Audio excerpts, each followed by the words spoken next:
quand l'Éternel ramena les captifs de Sion. Mais ce deuxième jour, le Seigneur a déposé dans mon cœur pour avoir un sous-thème. Et mon sous-thème, c'est équiper des armes de Dieu pour vaincre les batailles, vaincre les prisons. Équiper des armes de Dieu pour vaincre les batailles, les prisons. Voilà. C'est ça que je veux parler aujourd'hui au travers mon message. Pour ceux qui écrivent, nous avons le livre d'Éphésiens chapitre 6, verset 11. Éphésiens chapitre 6, 11 à 17, verset 11 à 17. C'est notre passage clé. C'est là où le message s'assoit. Éphésiens chapitre 6, verset 11 à 17. Lèvons-nous, j'aimerais lire la parole de Dieu. Gloire au Seigneur. Il est écrit dans la parole de Dieu, revêtez-vous de toutes les armes de Dieu, afin de pouvoir tenir ferme contre les ruses du diable. Verset 12. Car nous n'avons pas à lutter contre la chair et le sang, mais contre les dominations, contre les autorités, contre les princes de ces mondes des ténèbres, contre les esprits méchants dans le lieu céleste. C'est pourquoi, prenez toutes les armes de Dieu afin de pouvoir résister dans le mauvais jour et tenir ferme après avoir tout surmonté. Verset 14. Tenez donc ferme, ayez à vos reins la vérité pour ceinture, revêtez la cuirasse de la justice, mettez pour chaussure à vos pieds le zèle que donne l'évangile de paix. Prenez par-dessus tout cela le bouclier de la foi, avec lequel vous pourrez éteindre tous les traits enflammés du malin. Et verset 17 dit ceci.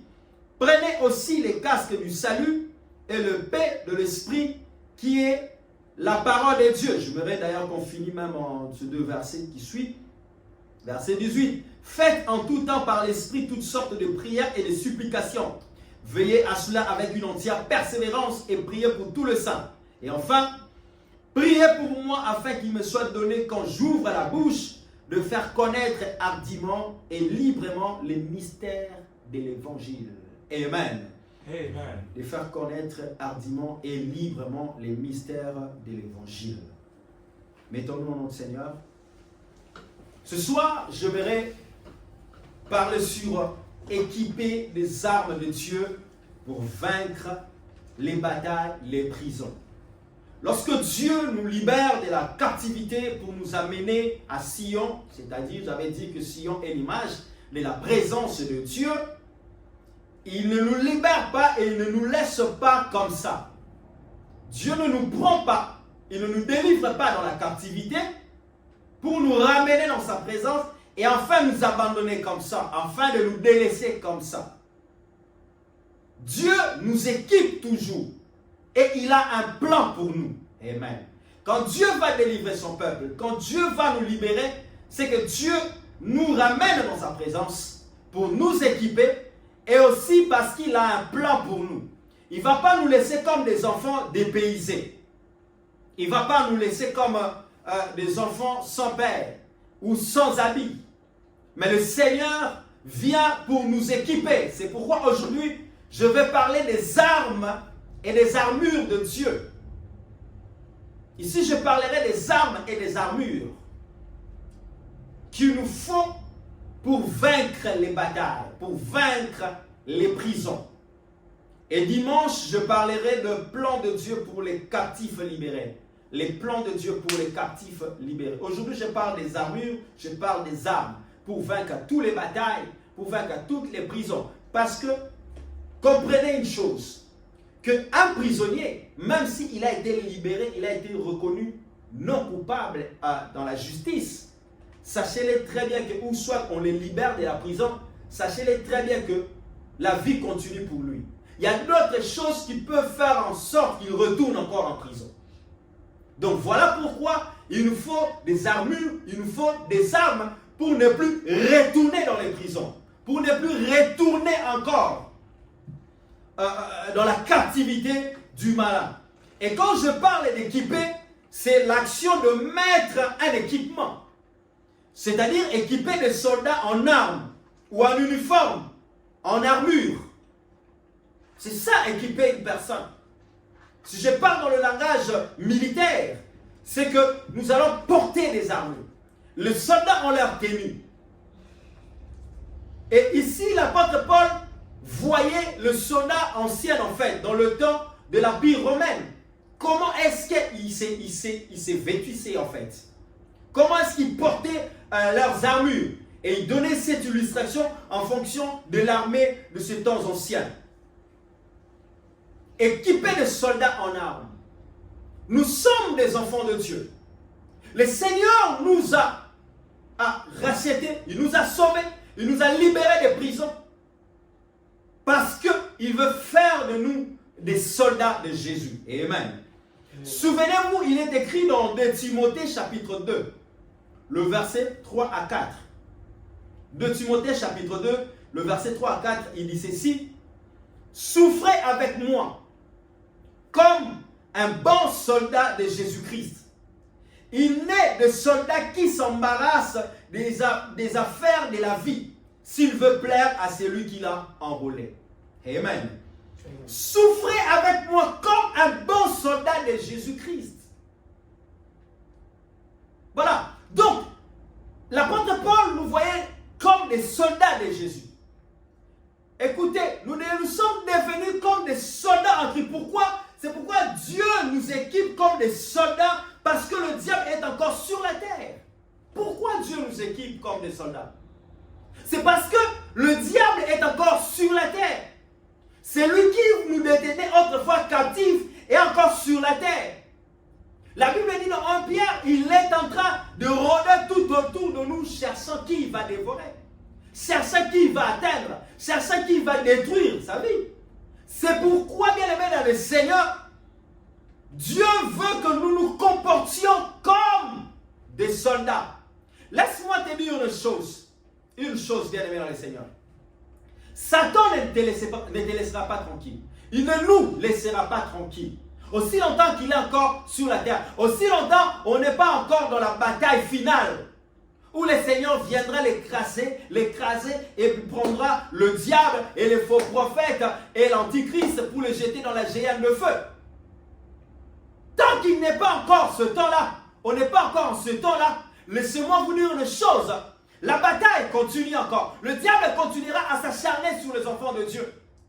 Le diable continuera, souvenez-vous, Pharaon avait poursuivi les enfants d'Israël, malgré que Pharaon a laissé partir les enfants d'Israël, par contrainte même qu'il les avait laissés libérer.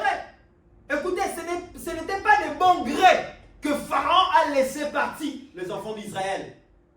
Il a libéré les enfants d'Israël. Ce n'était pas de son gré. C'était par la force, par la puissance de Dieu. Parce que Pharaon avait vu Dieu à l'œuvre. Il avait vu Dieu manifester sa puissance. Et qu'il a dit, non, ce peuple, je ne peux pas les détenir captifs. Je dois les libérer. Mais c'était des négociations de puissance en puissance, de confrontation en confrontation. Mais ce que j'aimerais te rassurer, malgré les confrontations, le Seigneur finit toujours par être vainqueur. Amen. Dieu finit toujours par nous donner la victoire, malgré les confrontations. C'est pourquoi j'aimerais te dire que malgré Israël était sorti de la captivité, mais Satan, plutôt Pharaon, a revu encore sa stratégie. Et Pharaon continue à réfléchir. Mais qu'est-ce que nous avons fait? Pourquoi avons-nous laissé partir ces esclaves? Parce que leur vie, ils sont censés en fait de nous servir. Beaucoup de personnes se retrouvent aussi dans ce genre de captivité. Où longtemps, tu continues toujours à servir quelqu'un qui te malmène. D'ailleurs, en parlant de ceci, il y a une image qui est venue dans l'esprit, l'image de Jacob chez Laban. Laban avait des faux dieux. Mais Jacob voulait épouser sa fille Rachel, mais Laban a usurpé, il lui a donné Léa. Après, Jacob a continué encore à servir 7 années de plus pour épouser Rachel. Il a épousé Rachel. Mais malgré qu'il a épousé Rachel, Laban continue encore ses magouilles pour que Jacob continue toujours à l'enrichir. la captivité que Jacob s'est retrouvé en ce lieu. Mais heureusement qu'à un moment donné, Jacob a dit non, c'est assez. J'ai longtemps travaillé pour lui, maintenant je dois travailler pour moi et pour ma famille. C'est alors que Jacob, sa situation avait changé. Mais malgré cela, Laban ne les avait pas laissés comme ça. Laban les avait même suivis. Amen. Juste pour nous dire une chose, que Satan ne nous laissera pas tranquilles.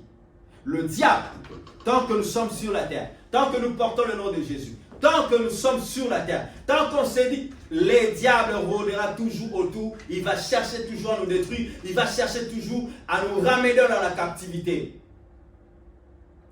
Dieu ne veut pas que nous nous comportons avec négligence, tout en oubliant que le diable, l'ennemi, est encore sur la terre. Dieu ne veut pas cela. Dieu ne veut pas cela. Il veut que nous puissions prendre conscience du danger, que le mal est ici. En fait, Dieu ne veut pas nous rendre parano pour voir les démons partout. Non. Mais ce que Dieu veut que nous soyons comme des soldats. Même s'il n'y a pas la guerre dans le pays, mais les soldats continuent à s'entraîner. Même s'il n'y a pas la guerre, les soldats continuent à aller dans le champ des tirs pour apprendre à tirer toujours, à perfectionner, à améliorer son art de guerre. Parce que ça peut venir à un moment ou l'autre. On ne sait pas quelqu'un que ce soit dans sa maison, il se réveille et se dit, bon, ok, allons combattre. Amen. Il ne veut pas que nous nous comportons, Dieu veut que nous nous comportons comme des soldats. Car un soldat est préparé pour des éventuelles attaques de l'ennemi. C'est comme ça qu'on nous apprend. Tu te prépares pour des éventuelles attaques contre l'ennemi. Et laissez-moi vous dire une chose. Justement, c'est à cause de ce genre d'attitude que beaucoup se sont retrouvés encore dans les captivités.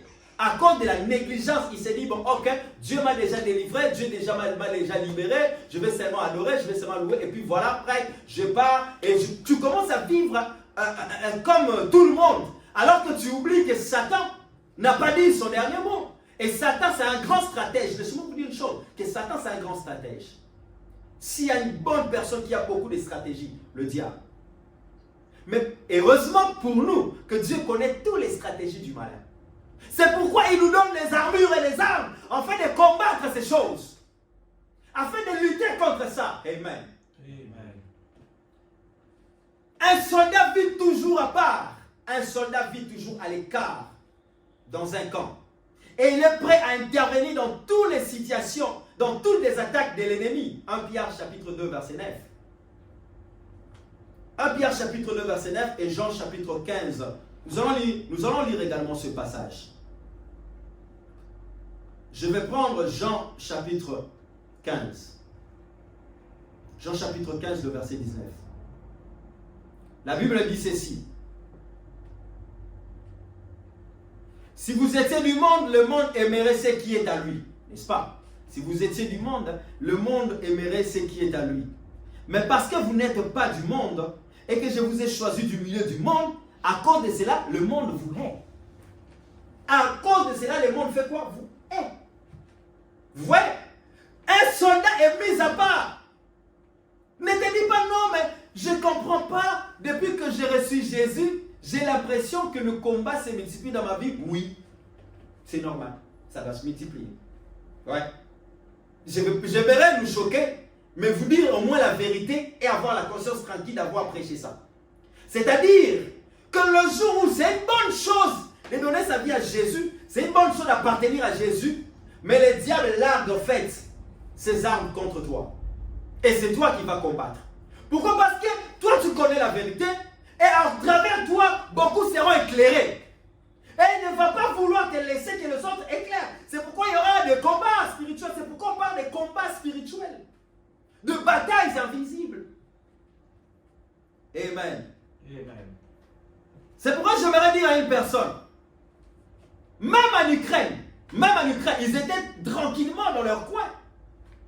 Ils étaient là, ils savaient comme si, oui, j'aimerais dire à une personne qui croit être bien tranquille dans son coin.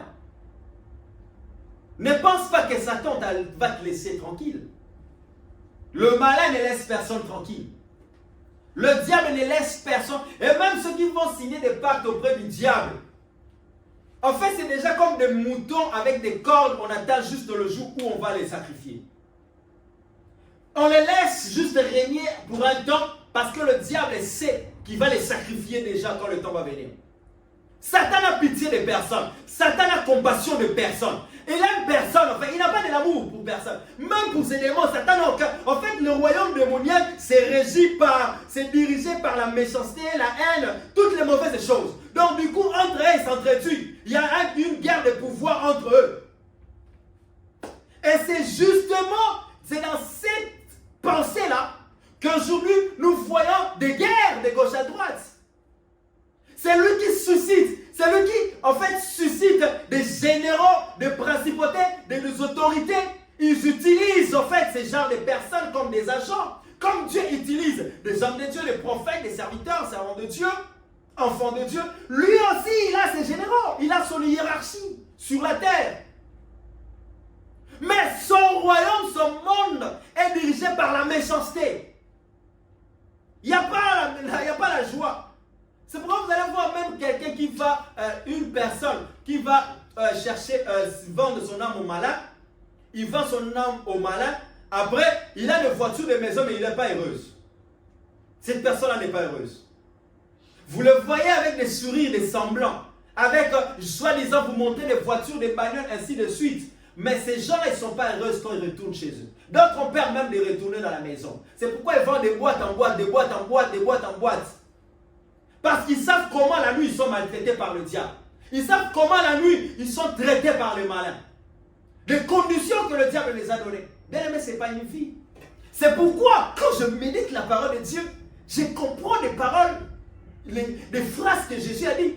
À quoi ça sert à un homme de gagner le monde entier et de perdre son âme? À quoi ça te servirait de gagner le monde entier et de perdre son âme? Et il y a même un homme qui a écrit, il a dit, vaut mieux s'asseoir sur un tabouret qui t'appartient plutôt que de s'asseoir sur un canapé que tu as emprunté. Quelqu'un peut dire amen? Quelqu'un peut me dire amen?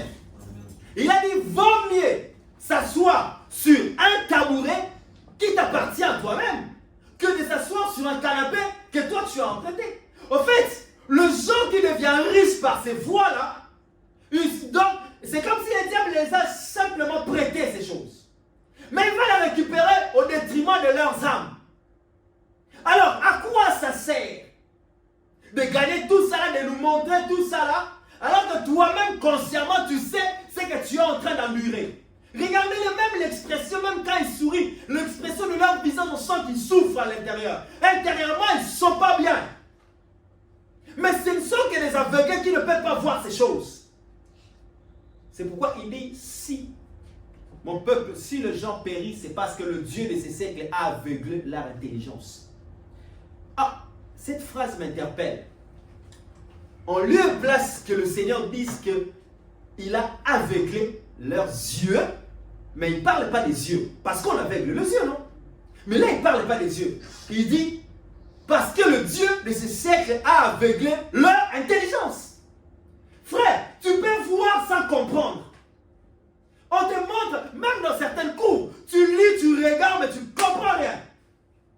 C'est que ton intelligence n'arrive pas encore à comprendre ou à capter la chose comme il se doit. C'est pourquoi c'est ce que le diable fait. Tu peux rester là, on te dit, frère, ça ne le fait pas. Mais ton intelligence ne comprend pas. Oui, parce que c'est aveuglé. On est aveuglé, en fait, démoniaquement. Spirituellement, ton intelligence est captivée. Tu ne peux pas comprendre ça. C'est pourquoi beaucoup ne peuvent pas comprendre la Bible aussi longtemps que leur intelligence est aveuglée par le Dieu de ces siècles.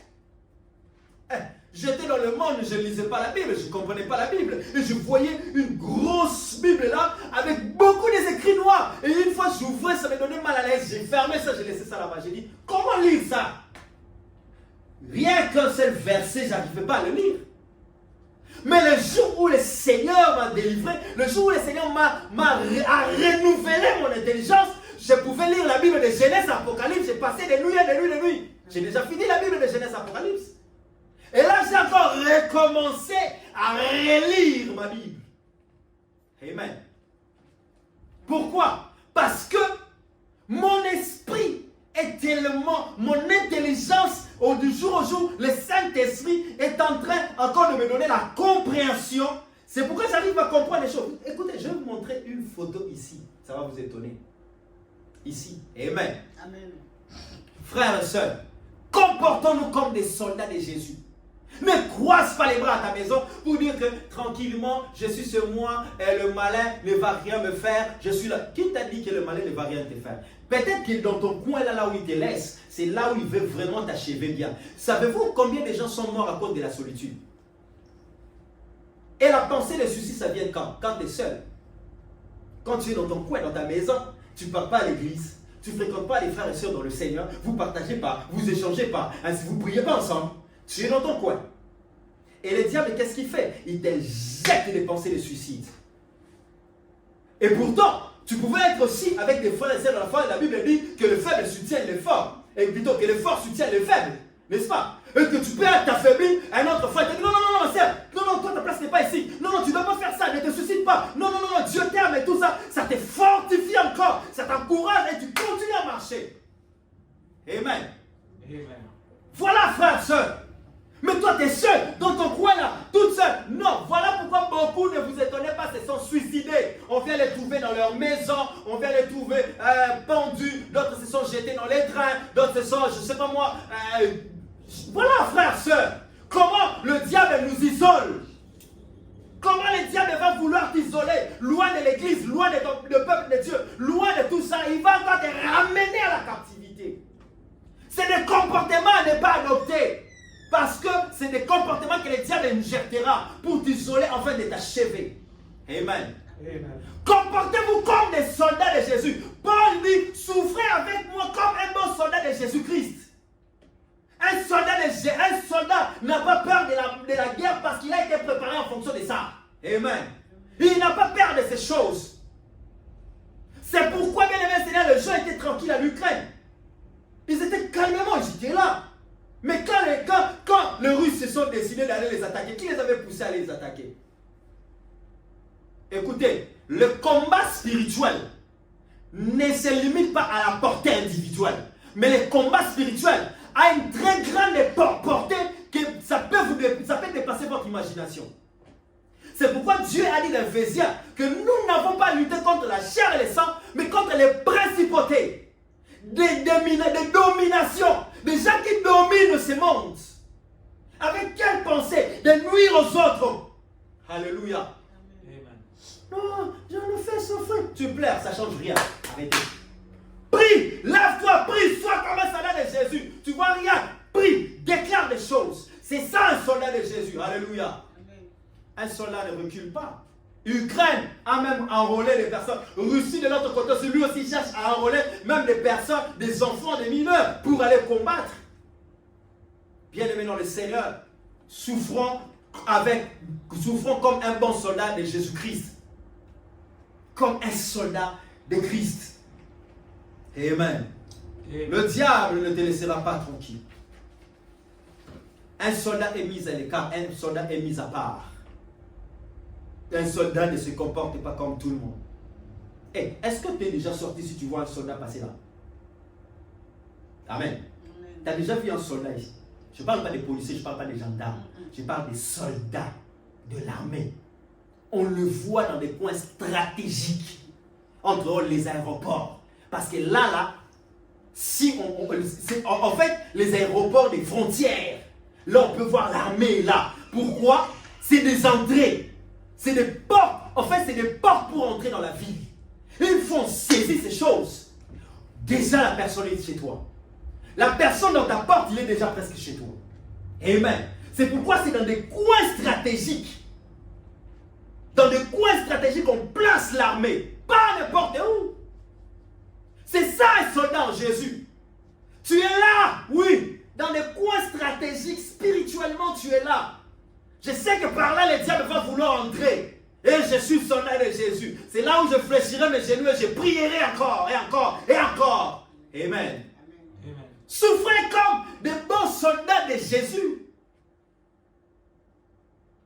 Des soldats sortent. Lorsqu'il y a l'état d'urgence, ça ne va pas.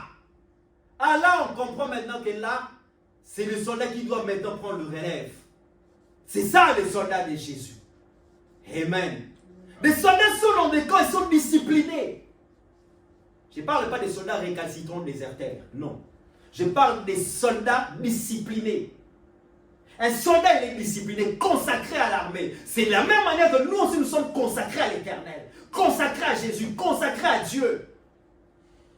Tu ne dois pas vivre comme tout le monde. Tu ne dois pas te comporter comme tout le monde. C'est pourquoi tu vois, tu te laisses encore. La Bible, il y a un passage qui dit, ne vous laissez pas à nouveau asservir par les choses de ce monde.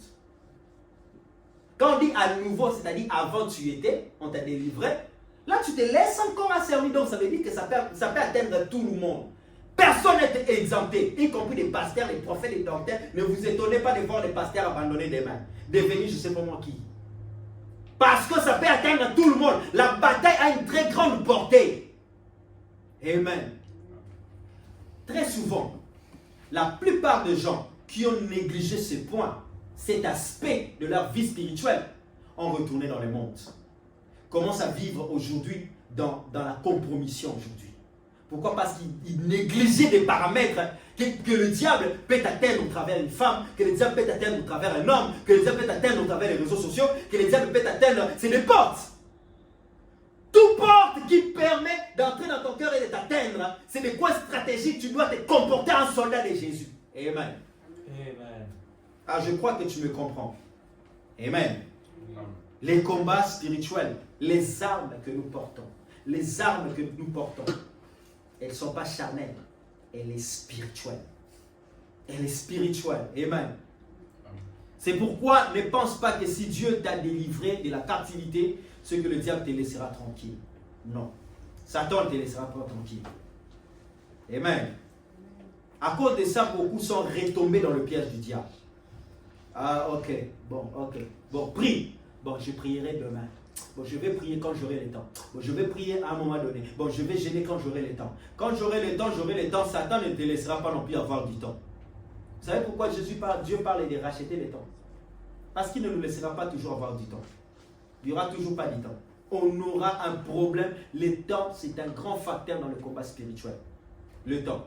Pourquoi? Même en fonction du temps. Écoutez, quand je vous dis que le temps est un facteur très important dans le combat spirituel, c'est écrit même dans la Bible, dans Apocalypse 12. La Bible dit, malheur à la terre, parce que le diable est descendu avec une grande fureur, sachant qu'il a peur de temps. Même Satan connaît la notion du temps dans le combat spirituel. Écoutez, même dans l'armée, lorsqu'on descend sur le terrain pour aller combattre, écoutez, le temps doit jouer. Moindre erreur de votre temps et de malgestion de votre temps, l'ennemi peut déjà être chez vous. Et toi, quand tu as tellement négligé cette notion, c'est pourquoi les malins a possédé même ton territoire. Il a même possédé ta maison, il a possédé ton mariage, il a possédé tout en toi. Ton travail, et il commence à te détruire. Dès qu'il est à l'intérieur, dès qu'il entre déjà à l'intérieur, c'est fini. C'est pourquoi tu vois même des commandos, des paracommandos, ou encore des marines, lorsqu'ils font des opérations, ils le font en fonction du timing. Ils ont tout calculé. Ben Laden, comment ils ont eu Ben Laden? Juste 2 hélicoptères, avec une unité de 6 soldats seulement. Une a été abattue. Il restait 6 soldats. Mais avec quel timing? C'est-à-dire la nuit. Parce que vous opérez dans un autre pays qui n'est pas le vôtre. Et la nuit, ça peut devenir une affaire d'État. Donc, c'est-à-dire vous devez le faire toute la nuit. Cette opération doit finir et quitter, partir directement inaperçu. Pour ne pas créer des guerres diplomatiques. J'attends que quelqu'un me dise, pasteur, qu'est-ce que tu nous dis des choses là? Amen. Amen. Oui, je vous révèle des choses pour vous faire comprendre que le combat spirituel, ne les prenez pas à la portée individuelle. Non, ma vie, frère. Écoute, si Satan t'a raté toi seul, sache très bien qu'il va combattre ton avenir. Et s'il a raté ton avenir, il va combattre ton quartier, ton département. Et s'il a raté ton département, il va combattre ton pays. Pourquoi? Parce qu'il sait que tu es dans ces pays-là. Et votre paix en dépend de la sienne, que tu ne le veuilles pas. Alléluia. L'autre fois, j'ai regardé, il y a quelqu'un qui a publié sur YouTube. Il a dit, il filmait la Suisse. Il filmait, oh Seigneur, Seigneur. En fait, il y avait une tempête qui a frappé il n'y a pas longtemps ici. Et ça a balayé beaucoup de choses. Ça a juste secoué. Ça a juste secoué. J'ai vu, c'était une dame. Oh, Seigneur, s'il te plaît, la Suisse n'a pas de problème avec des gens. La Suisse n'a pas de problème avec des gens. Seigneur, prenez la main. Tu penses que tout verse. Tu penses que même la Suisse n'est pas épargnée dans le plan du diable. Il n'est pas épargné, mes frères. Non, je quitte la France pour aller vivre en Suisse. Parce qu'en Suisse, on va être en paix. Oui, c'est bien. Mais tu n'as pas fui le diable. Il est partout là. Il a ses démons partout. Il a ses agents dans les gouvernements partout. Même en Suisse. Amen. Le seul endroit dans le combat spirituel où l'on doit fuir, c'est dans le Seigneur Jésus. C'est en Jésus-Christ. Et partout nous serons comme un Jésus. 1000 tomberont à gauche, 10 000 à droite. Nous ne serons pas atteints parce que Christ est avec nous. Amen. Les armes que tu dois porter. Comporte-toi d'abord. Écoutez, j'ai toujours dit une chose. Un novice, une arme entre les mains d'un novice, c'est un danger public. Tu ne peux pas prendre une arme et donner à cet enfant. Il va tirer en cascade, il va tirer en désordre, il va tuer les gens en désordre. Pourquoi tu l'avais mis cette arme? Amen. Parce qu'il est novice, il ne sait pas manier l'arme, il ne sait pas comment se tenir, il ne sait pas. Ou même si tu lui donnais l'arme, on appuie ici. Mais il ne sait pas comment mettre ses appuis, sinon au corps, quand je tire, ça peut me balancer en arrière. Parce qu'il y a des armes qui, avec la puissance, ça peut te balancer en arrière. Tout ça, tu n'as pas appris ça. Amen. Et maintenant, tu prends cette arme-là et tu lui donnes. Eh bien, il va tuer les gens en cascade. Amen. C'est pourquoi mon peuple périt faute de connaissance. On fait des combats spirituels, on prie tellement de prières, des combats spirituels inutiles de foi. Que tu comprends. Est-ce que tu comprends d'abord ce que tu pries quand tu pries avec ça? C'est pourquoi avant de bien prier, il faut d'abord comprendre. Même les apôtres demandaient à Jésus. Oui, on va prier, oui, mais on prie pourquoi? Apprends-nous comment prier. Commence d'abord par nous apprendre. Révèle-nous des choses, des mystères, on comprend. Et voilà la raison de ça. C'est-à-dire que non seulement je vous révèle ça, que lorsque même tu serais dans ta maison, toi les services continuent. Tu pries. Et ça là, ça doit rester toute ta vie sur la terre. On ne peut pas venir vous mentir. Venez à Jésus et que tout s'arrête. Non, c'est du mensonge. Tous les problèmes ne vont pas s'arrêter quand tu viens à Jésus. Mais la seule différence, c'est que tous les problèmes qui vont se présenter, Jésus donnera la solution. C'est ça la différence. Parce que nous sommes tous dans le Seigneur, mais nous traversons des problèmes. Mais la différence, c'est que Jésus nous donne toujours la solution en toutes choses. Quand il y a un problème, il nous donne la solution. Quand il y a un problème, il nous donne la solution. Amen. Et d'ailleurs, la vie est faite des problèmes et des solutions. C'est ça la vie. Non, moi je vais seulement bien. Et la vie est faite des problèmes et des solutions. Tu rencontreras des tas et des tonnes. À moins que le Seigneur arrive, on y va au ciel, c'est fini, point barre. Là, c'est fini. Mais tant qu'on est sur la terre, nous rencontrerons toujours des problèmes. Avec des gens, avec des choses, avec nous-mêmes, avec nos familles, avec les maris, avec les hommes, avec la femme, on rencontrera toutes sortes de problèmes parce qu'on est sur la terre et le diable est sur la terre et le diable nous combattra toujours sur la terre.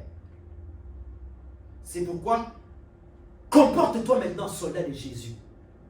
Un soldat de Jésus.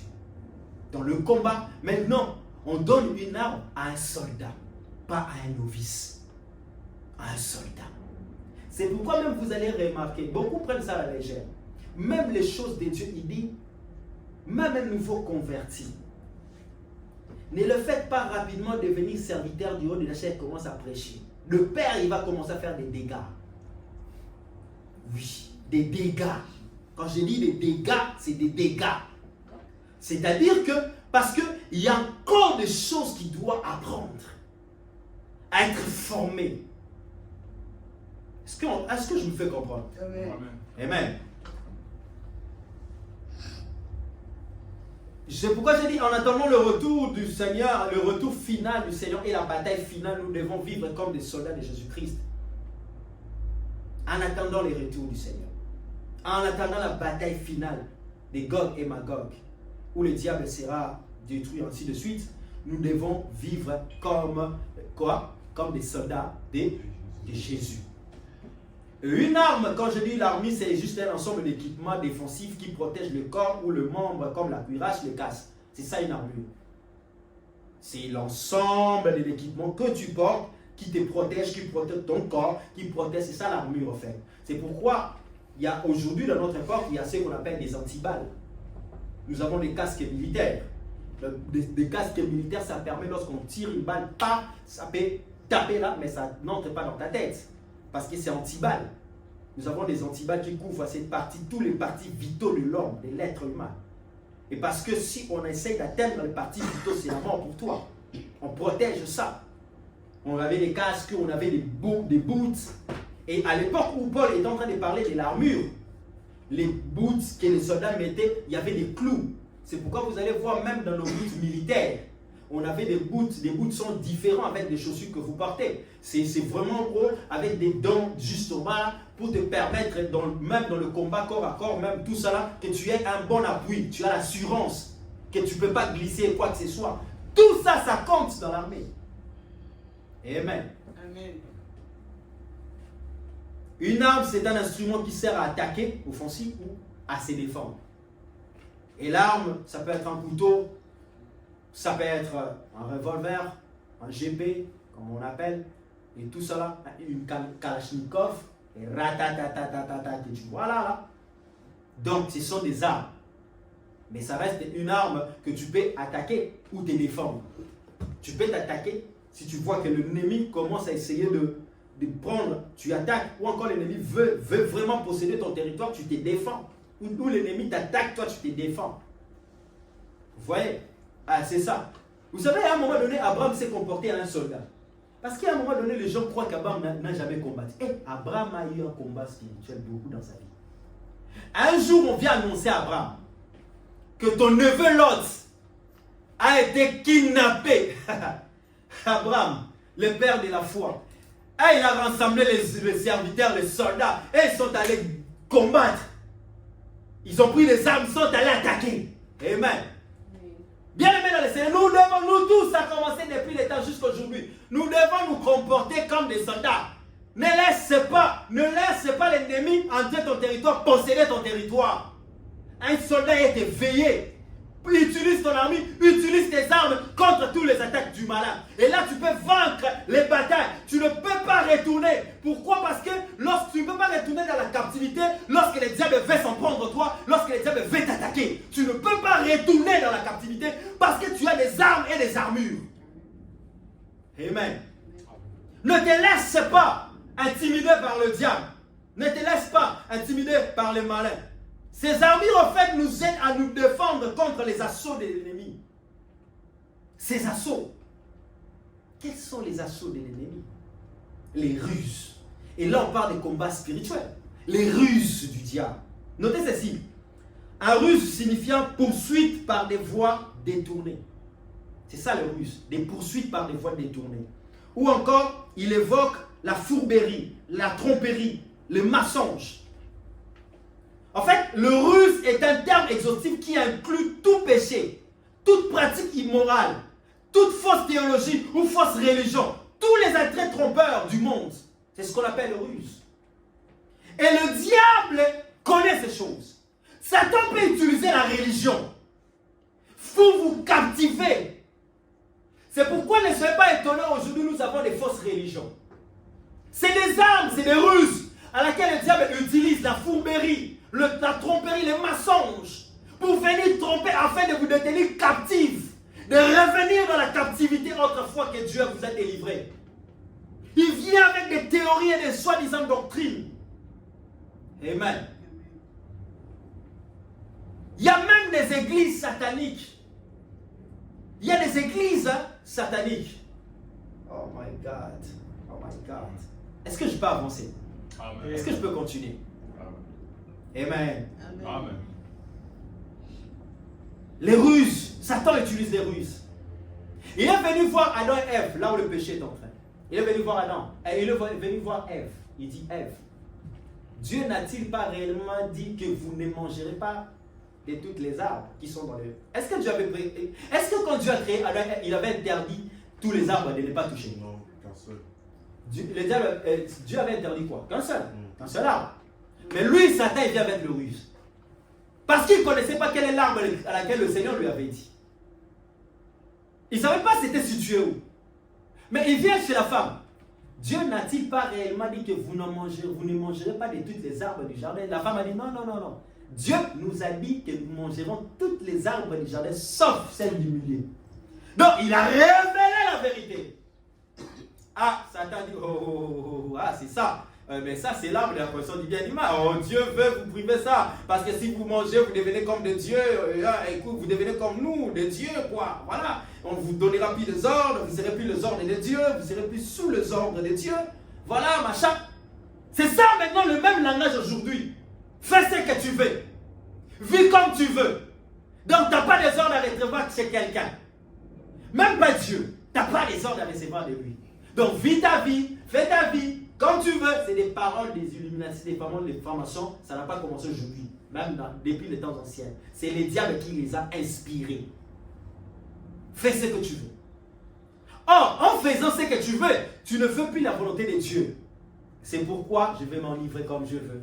Je vais me prostituer comme je veux. Je vais aller tuer les gens comme je veux. Je vais escroquer l'argent des gens comme je veux. Je vais voler comme je veux. Faites-les, mon frère, ma soeur, mais tu te retrouves dans la captivité. Il y a 9 jours de vol, 1 jour d'attrape. 9 jours de vol, 1 jour d'attrape. Vole comme autant tu veux. Mais un jour, on va t'attraper. Amen. Un jour, on va t'attraper. Voilà pourquoi, frères et sœurs, les ruses, c'est l'arme fatale dans le combat spirituel. Les fourberies, le mensonge, la tromperie, c'est l'arme fatale que le diable vient utiliser. Il utilise cela. Il inculque dans les fausses religions l'immoralité. Dans notre religion, vous lui faites comme vous voulez. Enivrez-vous comme vous voulez, ce n'est pas un problème. Il y a des religions pareilles, j'en connais beaucoup. Amen. Ça, c'est des ruses. C'est ce que le diable est en train d'utiliser, frères et sœurs. Le royaume du diable est hiérarchisé et opère au travers un système du monde mauvais sur lequel il règne, le diable. Son royaume est hiérarchisé. Et il a répandu son système. C'est pourquoi ne soyez pas étonnés, on voit le mal aujourd'hui s'empirer dans le monde. Oui, c'est lui le prince du monde. Il est sur la terre avec son ténèbre. Jésus était venu pour nous libérer en fait de ce ténèbre que le diable a sémé le chaos dans le monde. L'un des pensées des francs-maçons, puisqu'on parle de combats spirituels, puisqu'on parle des armes, parmi les armes où on citera, sachez-les très bien, que l'une aussi des armes importantes, c'est la parole de Dieu, la vérité, que tu découvres. Quelqu'un qui découvre la vérité c'est quoi? On te dit, ce chemin, si tu le prends, en fait, là-bas, il y avait des gens qui ont mis en fait un piège. Tu sais pas. Mais quelqu'un qui était de l'autre côté vient te dire, ne pars pas là-bas. Si tu pars là, il y a un piège. Tu vas tomber dans l'embuscade.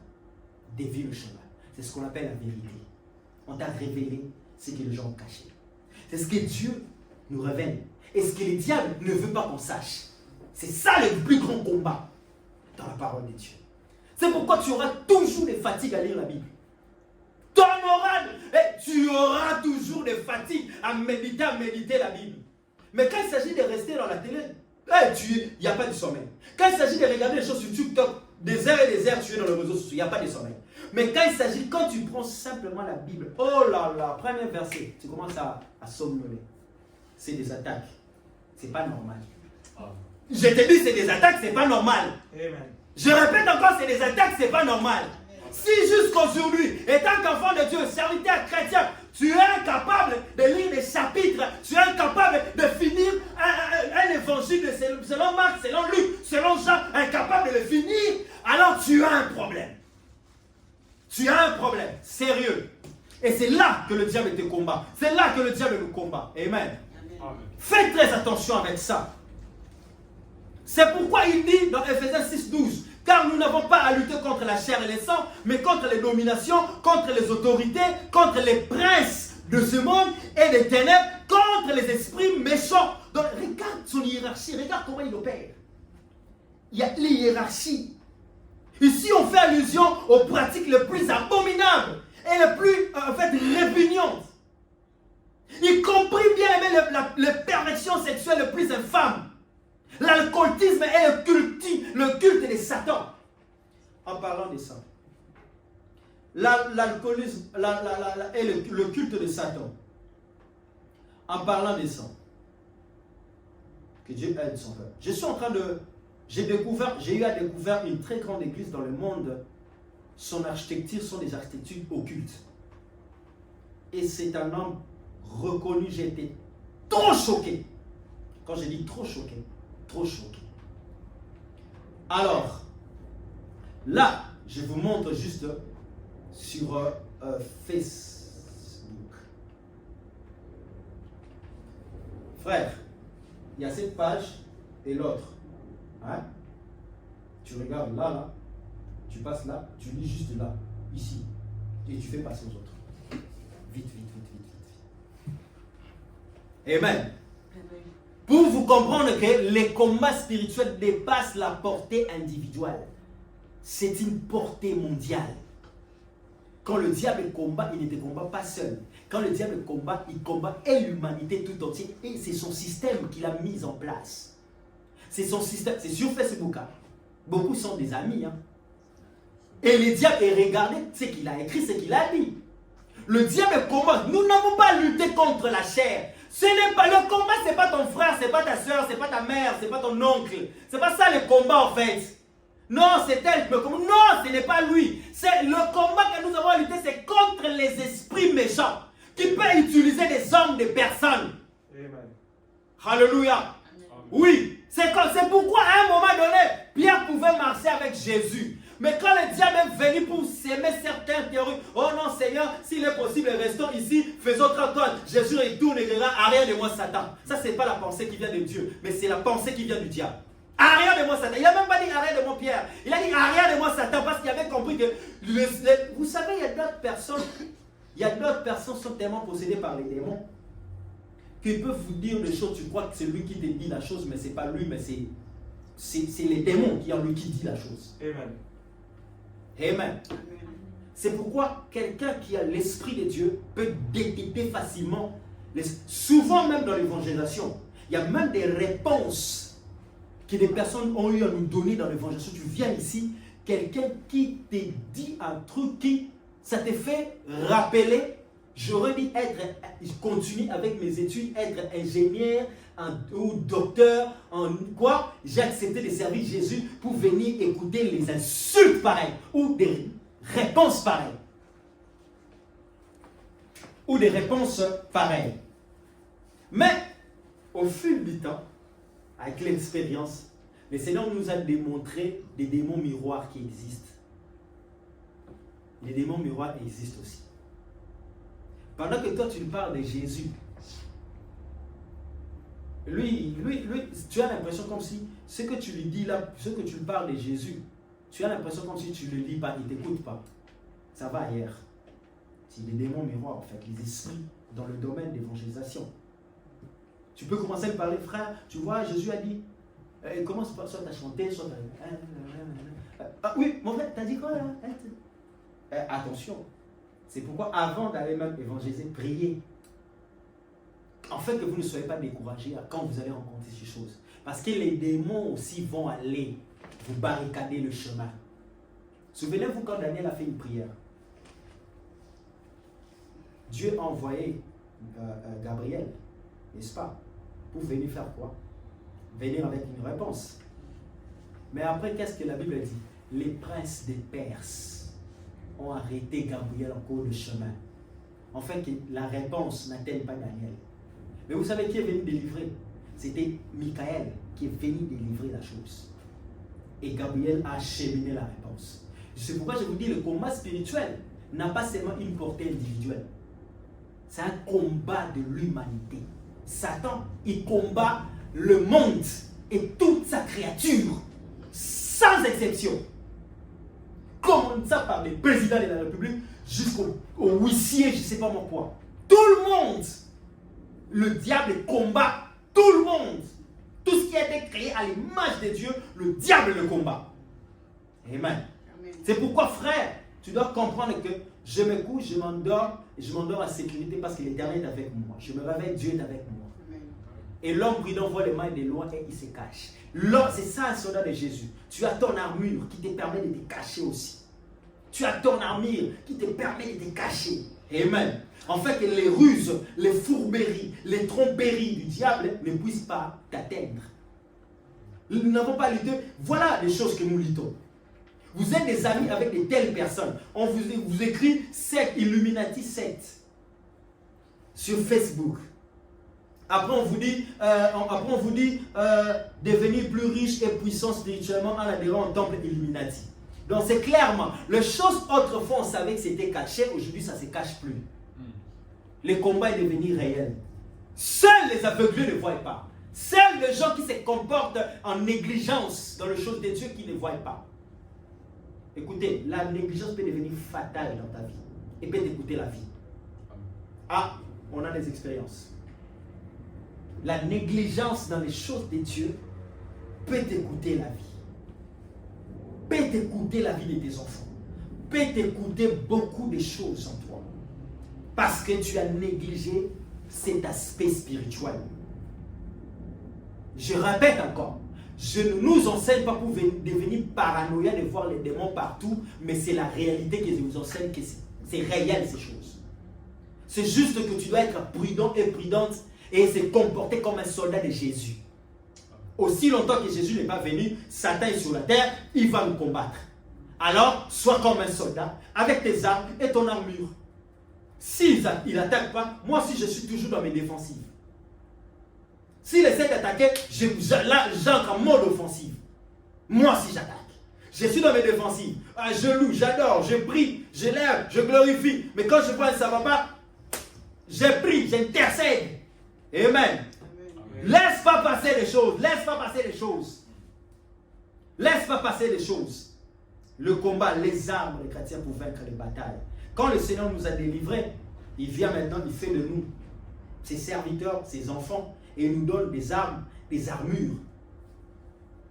Je crois que je n'irai pas jusqu'au bout avec ce message, je pourrais clôturer à la fin. Je le clôturerai le dimanche. Mais l'un des premières des armes que nous devons utiliser, c'est la vérité pour ceinture. Ephésiens chapitre 6. C'est le texte de base qu'on a commencé à lire. La vérité, et je crois que je vais finir par cette vérité. La vérité pour ceinture. Déjà, la ceinture nous permet en fait de bien attacher notre pantalon pour que ça, pour que ça ne tombe pas. Imaginez-vous un soldat qui n'a pas mis sa ceinture. Maintenant, la première des choses qui va le faire renverser lorsqu'il sera en plein combat avec ses adversaires, c'est son pantalon. On est déjà tombé quand on grandissait aussi et tout ça. Tu essaies de porter ton pantalon et le pantalon descend jusqu'ici et tu veux faire un pas, boum, tu tombes. Et c'est là où l'ennemi t'achève. Vous voyez? Et la ceinture attache bien et permet à ce que tu sois confortable et que le truc ne tombe pas pour que tu sois vraiment confortable enfin de combat.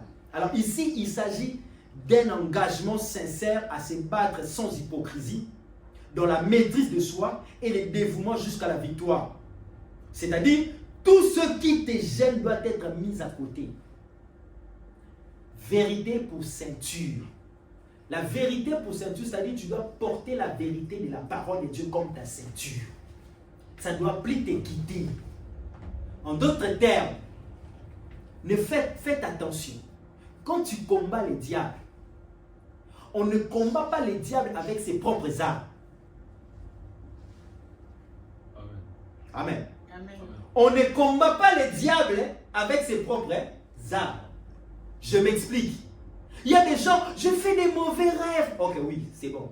J'ai vu le diable venir, quelqu'un venir avec m'attaquer et tout ça. Ce matin, j'ai senti ici, c'est gonflé. Après, qu'est-ce qu'il fait? Je vais aller voir une maman, une voyante, qui fait la divination pour voir qui m'a fait ça. On ne combat pas les diables par ces mêmes armes. Je répète encore. Tu ne dois pas combattre les diables par ces mêmes armes. Revêt-toi de la vérité. Qu'est-ce dit la vérité, la parole de Dieu sur ça? Ça dit quoi sur la chose? C'est comme ça que tu dois porter la vérité comme ceinture à tes reins. Écoutez frère, tu ne viens pas faire l'ignorance que tu n'es plus dans le Seigneur, mais tu viens chasser les démons. Eh, les démons vont te frapper comme les 7 fils de Séva. Il va te cogner. On combat parce que les démons vont voir. Toi-même, tu ne te sanctifies pas. Déjà, tu es un pire. Tu nous as laissé l'accès libre de t'atteindre. Mais là, tu viens encore nous combattre au nom de Jésus. Jésus est saint. Frère, il va te rosser. Ton cas deviendra pire. On ne combat pas le diable par ces mêmes armes. On ne combat pas les mensonges par le mensonge. Non, frère, soeur. Les situations vont s'empirer, continuera à s'empirer. On combat le mensonge par la vérité. Par la vérité.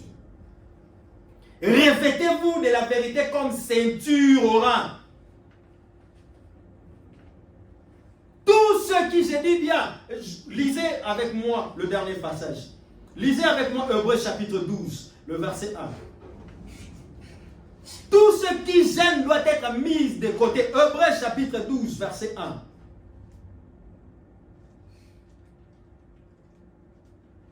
Hébreux chapitre 12, verset 1.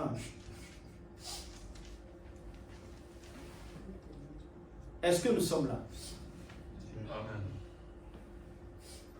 La Bible dit, nous donc aussi, puisque nous sommes environnés d'une si grande nuée de témoins, rejetons tout fardeau et les péchés qui nous enveloppent si facilement et courons avec persévérance dans la carrière qui nous est ouverte. Et enfin, verset 2, on dit, ayez le regard sur Jésus, le chef et le consommateur de la foi. Alléluia. Le chef et le consommateur de notre foi, c'est Jésus. Et le regard sur lui. Mais on a commencé par dire, rejetons tout fardeau et les péchés qui nous enveloppent si facilement. C'est des vérités. Que tu dois, tout ce qui te gêne doit être à côté. Vous savez, même dans l'armée, des fois, quand ça devient vraiment dur et pénible, la bataille devient dure. Il y a des fois, quand les gens sont en train de battre en retrait, et quand ils voient des trucs lourds en train de les ralentir, ils jettent certaines choses en cours de route. C'est pourquoi après les guerres, on ramasse des munitions, on ramasse beaucoup de choses en cours de route. Pourquoi? Parce qu'il y avait des soldats qui couraient, parce que des choses qu'on porte, ça pèse. Ils ont balancé des trucs juste pour bien courir. Amen. Et en parlant de ça, la Bible dit quoi? Il y a des choses à la vie, il faut fuir. Fouiller quoi? Il y a des choses dans la Bible que le Seigneur a dit de fuir. Fouiller l'idolâtrie et fouiller l'impudicité.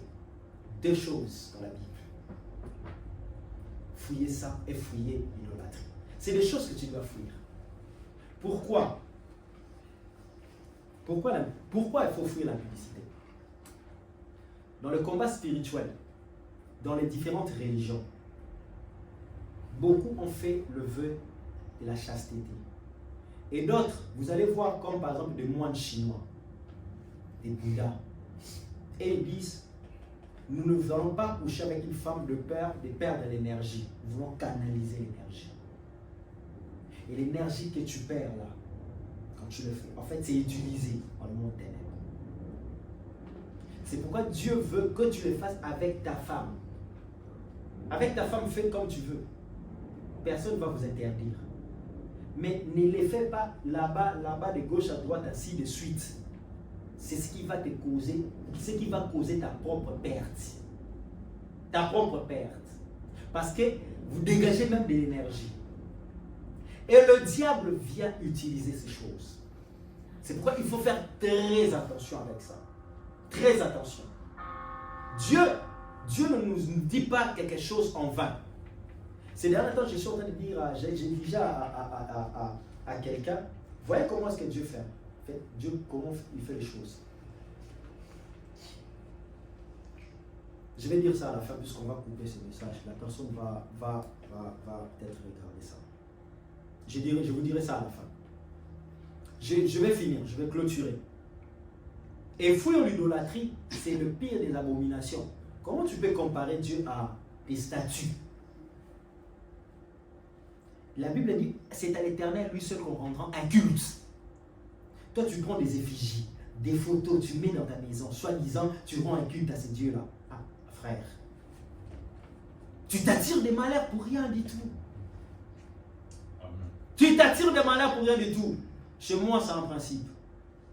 Hey, tu veux venir chez moi. C'est quoi ta religion? Je préfère être dans la maison avec un païen que quelqu'un qui me dit non, je suis dans la maïkari. Frère, ou soit, avant d'être chez moi, tu dis, avant d'entrer chez moi, tu dis, je renonce à la maïkari. Je t'accepte. Tu renonces pas à la maïkari, tu vas être dehors parce que tu vas m'attirer d'autres combats que je n'ai même pas mis dans mon agenda.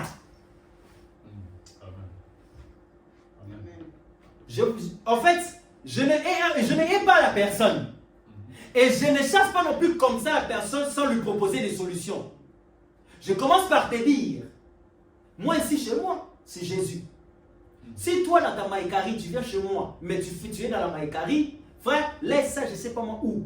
Ici, on se réveille, on prie. On adore Jésus, on part à l'église. Tu ne veux pas ça là? Frère, la porte est grandement ouverte. Je ne veux pas me faire entrer dans ma maison des interdits. Comment un pasteur, tu adores Jésus, mais là-bas, il y a quelqu'un qui adore, je ne sais pas moi, Bouddha. Avec une très grande statue dans sa chambre.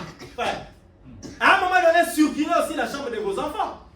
Parce que des fois, il y a d'autres enfants, ils ont ramassé des théories sur Internet et demain, tu ne sais même pas, ton enfant avait acheté une statue, je ne sais pas moi, une statue ou je ne sais pas moi, une photo et il avait déjà placé dans sa chambre. Et puisque toi, maman, tu ne rentres pas parce que les enfants de l'Europe sont comme ça. Avant d'entrer, il faut toquer. Je vais me comporter un papa au bled. J'entre dans ta chambre sans toquer. Tu es mon enfant. Oui. Ah, si tu es une fille, je dis chérie, allez, entre dans sa chambre, va, ne toque même pas, rentre. Vous savez, il y a des fois, oui, si c'est la chambre des garçons, papa, j'entre. Si je vois que tu commences à grandir, tu commences à te développer, et que je suis ton papa et que tu es un jeune homme, c'est moi qui va entrer. Si je vois que c'est une femme, c'est une fille qui commence déjà à être mûre et tout ça, c'est la maman. Vas-y chérie, mais pourquoi on est tous les deux ensemble? Pourquoi on est des filles et des garçons? Maman va chez les filles, papa va chez les garçons. Allons contrôler. Bien aimé, ne laissons pas entrer des combats spirituels dans nos vies. Nous avons ramassé des combats au travers aussi de nos enfants. À cause des choses qu'ils vont ramasser dans des internets, dans les réseaux sociaux, ils se connectent avec quelqu'un de pareil. Il ne lit même pas la Bible. Il ne connaît pas, pour lui c'est normal. Il va maintenant, l'enfant devient influenceur. Et cet enfant-là commence à danser des trucs là avec des nudités devant toi. Et toi, papa, tu es là. Hey, ça, c'est ma fille. En fait. Tu nous influences à quoi? À la publicité. Arrêtez là. Influenceur. Tu restes nu dans les réseaux sociaux, tu dis que tu es influenceur. Attends. Et à un moment donné, il faut le dire. Amen. Les parents ont laissé entrer l'idolâtrie dans leur maison. Ils ont laissé entrer des interdits dans leur maison. Vous savez que la chose a commencé même chez Rachel.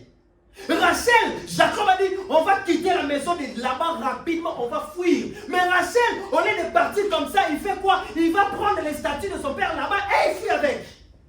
Voilà pourquoi avec Léa et Rachel, c'est Rachel qui est morte en premier. Frère, tu t'attires des malheurs toi-même. C'est les statues de ton père, c'est à lui, casse ça. Il ne fait pas, papa, s'il te plaît, ta religion, ma religion ne se cadre pas. Je t'aime trop, papa, c'est pourquoi je te prêche Jésus. Mais si tu veux mettre ton hôtel de balles ici, là, franchement, retourne au village là où tu étais. Désolé. Au village. Reste dans ton village, je vais continuer à te soutenir, je vais t'envoyer de l'argent au village. Si tu vas t'acheter de grosses statues, ça ne concerne que toi. Mais je t'enverrai ton argent, toi. Mais ne viens pas chez moi à la maison et tu viens rentrer avec l'interdit. Frère, à un moment donné, même Jonas, les gens ont pris Jonas, ils ont jeté. C'est toi qui attires le malheur.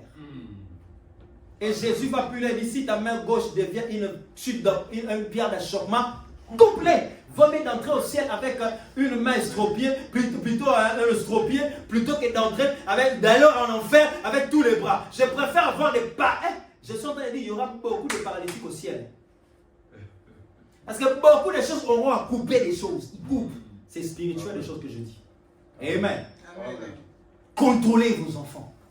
Et c'est venu comme ça dans mon esprit. Le Saint-Esprit m'a poussé à dire ça. Les armes, le contrôle, contrôlez vos enfants. Contrôlez ce qui entre dans vous. Contrôlez les théories, délivrez vos enfants.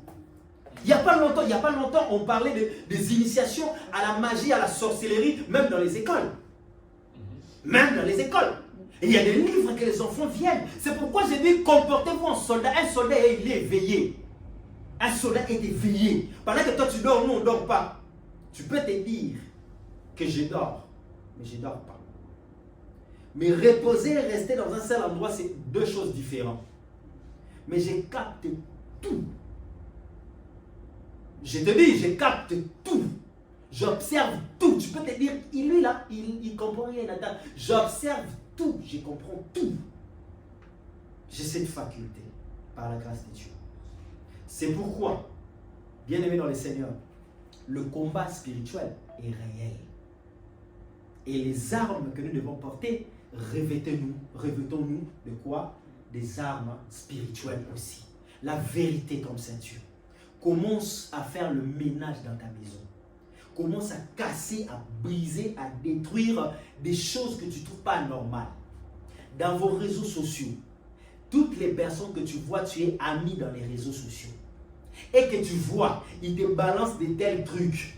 Parce que lui aussi, on l'avait balancé, commence à bloquer. Et cet ami-là, bloquez-le en chaîne. Amen. Amen. À force de laisser ça, ces choses-là vont commencer, ça revient. Satan, il va, il revient. Il va, il revient. Il va, il revient. Il ne se lasse pas. Ça, c'est sa particularité. Il va, il revient, il va, il revient. Au fur et à mesure, tu laisses. Le jour où tu vas te présenter devant une très grande difficulté, c'est là où tu vas aller consulter. Tu peux me donner d'abord le numéro de ton... ou encore tu vas sur Internet, puisqu'ils laissent leur numéro, tu regardes leur numéro et tout ça. Et bizarrement, la plupart de ces gens aussi, heureusement ça j'ai vu, ça vient des États-Unis. Oui, les États-Unis, l'Illuminati est fort. Mais la plupart de ces gens, souvent, j'ai dit bien, que le peuple de Bénin me pardonne, mais la plupart de ces gens, tu verras un numéro plus 222, toujours au Bénin. Bénin, du numéro pareil, de plus 221, 22. Ils font des aventures contre les gens avec la magie, la sorcellerie et tout ça. Ils peuvent t'envoûter de loin. Ils peuvent te captiver de loin. Tu peux vider ton compte à banque rien que pour envoyer ces gens-là. Et tu te retrouves rien parce qu'ils t'ont envoûté de loin. L'envoûtement n'a pas de frontières. Pour que quelqu'un puisse t'envoûter, il suffit juste d'être en contact avec tout ce qui est à toi. Ton nom, tes effigies, tes habits, tes cheveux, tout est en toi. Il suffit d'entrer en contact avec ces pays t'envoûter. Il suffit de prendre connaissance des informations directes. Direct, il sait déjà tout de toi, il peut déjà commencer à t'envoûter. C'est pourquoi faisons très attention. Voilà pourquoi je vous dis, vous connaîtrez la vérité vous affranchira et la vérité vous rendra libre. Est-ce que tu peux acclamer le Seigneur? Amen. Grâce à Dieu, je suis dans le temps. Nous allons faire une prière. Avant, on va commencer par demander les armes du Seigneur, les armures du Seigneur. Tu peux te lever là où tu es, s'il te plaît. S'il vous plaît. Levons-nous, s'il vous plaît. Merci, Dieu vous bénisse. Tu peux arrêter, j'ai un truc. Que Dieu soit béni, que Dieu soit glorifié.